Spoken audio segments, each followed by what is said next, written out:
So what shall be said of this city I call home, the city of homes, the city home I own?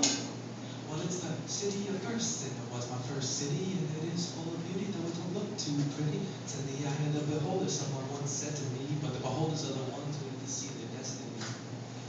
19th century Victorians falling into disrepair. So many buildings being abandoned like they weren't even there. We got a high crime rate, high poverty rate, high dropout rate. But we also got a lot of places to take a first date, a lot of hole-in-the-wall joints, a lot of mom-and-pop shops, a lot of charming little points of interest to make you stop and realize this is a place that really could be keeping a steady pace with the most prominent cities. Where else can you find the Hall of Fame donning the name of the inventor of the peach basket game? Where else can you find a pop on which to hop with a candy striped top, hat on the cat, and learn who I am stand between slices of green ham and eggs? Or would you prefer pancakes? I don't know. I had to stretch for that rhyme. But can you believe we have the greatest pancake breakfast of all time?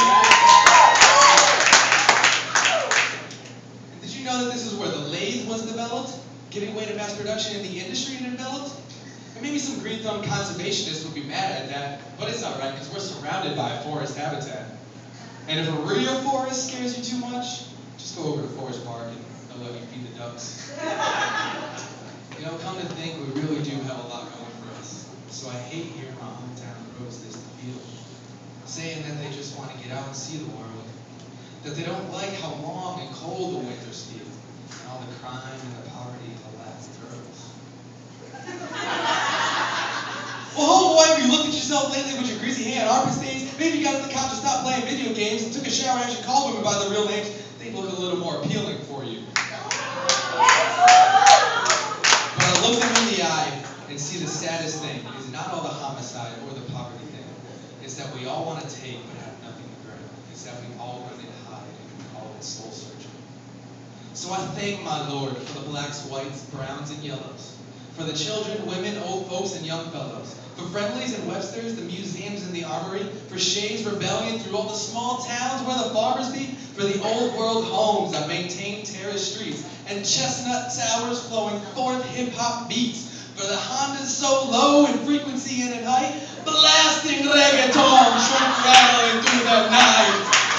For Naismith and Wesson, Dr. Seuss and his lessons. For Six Corners and the X. Man, Forest Park is the best. But can you believe we lost the Simpsons hometown contest? To Vermont? That was our one chance. That was our time to shine. Now they'll never be able to point us out of the map. And that's fine. Because I'd say that God has love for a city with such diversity. So let's celebrate who we are rather than who we should be. Because it's God who made us who we are. And God will change us as He sees.